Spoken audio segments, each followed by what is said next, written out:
Hello everyone, it's Justice. I am doing a little bit of a different filming style today. So we're gonna test out this audio and this angle and see how things are going. I have one of those little angled arms that I attach to a little table usually, but today we're doing a bar stool so I can try to get a little bit better. We'll see how it goes. Anyways, I'm going to be doing a Hobonichi 5-year cover review video. I have the natural leather 5-year cover, and Hobonichi makes two versions. They make this one as well as a red dyed one. I decided to go with the natural leather because I wanted it to kind of grow with me just as the journal does.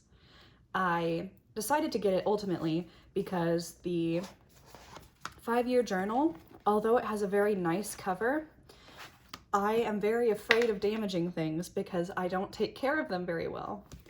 So I can already see that it's starting to do the thing where it like turns on the side from how I use it. And I think that this would last for a very long time, but with how badly I treat things, I don't think that it would last a whole 5 years for me. So I got a little cover to protect it. And I decided to go with the Hobonichi leather cover. One, because it's Hobonichi, and as much as I understand and I know that consumerism is rampant and brands don't really mean anything, it made me happy, and so I wanted to get it. And it's one of those things that will last a very long time, kind of like my idea is on everything, and so I went ahead and got it. Another reason is because the only other cover that I did have was my A5 Galen leather. Give me 1 second, my cat's being horrible. I'm back. My cat found a cayenne pepper from the garden and decided to bat it around and be noisy, and so I had to confiscate it. Anyways, the only other cover that I had that would fit it is my A5 Galen leather cover, and although it can technically fit, it is very squished. So I'll put it under the elastic. And you can even see from the elastic, you can make it fit okay, but it bows it because this is too large for the actual notebook. And then even once you put it in, I'll back it up a little bit towards the spine. And then I'll kind of mush it down. This is as far back as it can go, and it is right up against the edge to where I can still mess with these little tabs. And again, I don't take care of things, and so my tabs are a little janky. I figured that for something that's going to be around for many, many years, I may as well allow myself the luxury of purchasing the leather cover. And so it is very thin. That is the biggest takeaway I have from this experience. It is incredibly thin. I have never had a leather so thin. To kind of compare with you, I also have my Traveler's Company Brown, and putting them next to each other,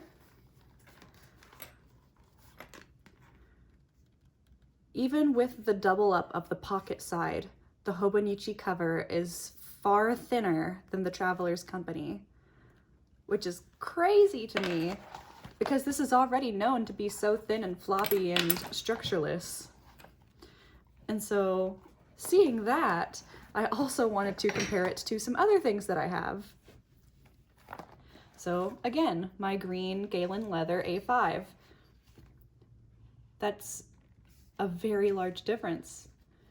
And then going to something without pockets, because it's not super fair to compare something that's been reinforced to something that is not.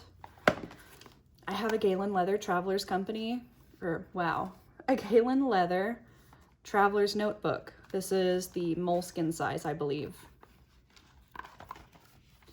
And that is also just a very big difference.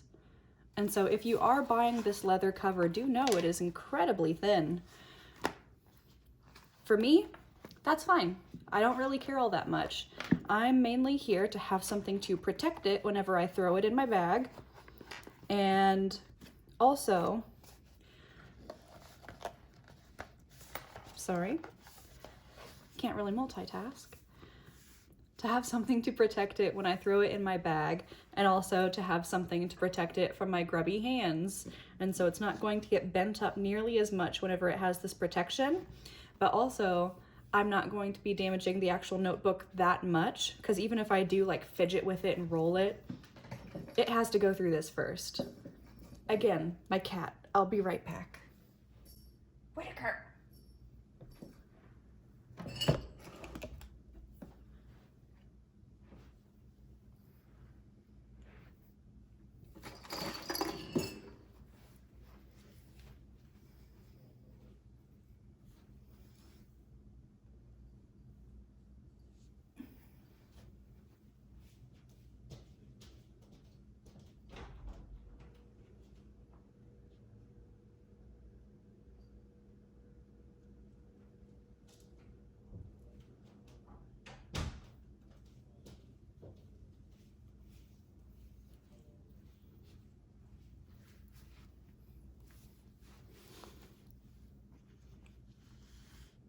I think that this is a little bit funny to pay like $100-something for, but again, Hobonichi prices are very high to begin with, so I am a little bit kicking myself for purchasing it, especially for that price. But at the same time, I do feel like this is going to be a cover that I can just continue reusing until it falls apart.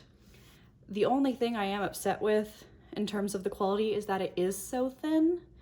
I guess it makes sense, like it'll get through 5 years, and so $100 over 5 years isn't that bad of an investment. But I do wish it were a little bit thicker, that way I could comfortably reuse it for decades, honestly. But I guess we'll see. I'll check in a couple years, see how it's going, and let you know. But if you have any questions on it, please feel free to ask them. On the front, it does have the little like impression stamp for Hobonichi 5-year. It has same color stitching on the side.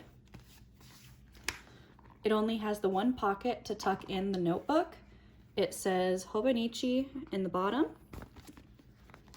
On the back, it has the one pocket to tuck in the notebook, nothing here, but there is a pen loop. This pen loop you will not be able to fit a pen in. You will be able to fit a pen clip. So even if you have something as tiny as a Bic crystal, it's not gonna go in there. You're gonna have to use the clip and then put it to the side. That also is a little bit sad to me because I feel like just attaching something by the clip when you're buying such an expensive luxury cover is a little bit funky, but maybe that could be me because I am definitely not into the like super big leather cover scene in terms of journaling. Like I know that a lot of people are obsessed with like Chic Sparrow, Chic Sparrow and Apple Pig and all of that. I don't really know much about that. I don't know how much they range. So I'm not really knowledgeable about average pricing of leather items because I do really only have the Traveler's Company notebook, this guy, and then I have my 2 Galen leather guys, so my moleskin size and then my like A5 Leuchtturm size, and this guy. And even then I feel like those are constructed in such a sturdy way while this is very dainty. And that could also just be difference in styling because I do know it takes a lot of craftsmanship to make something so dainty and so delicate.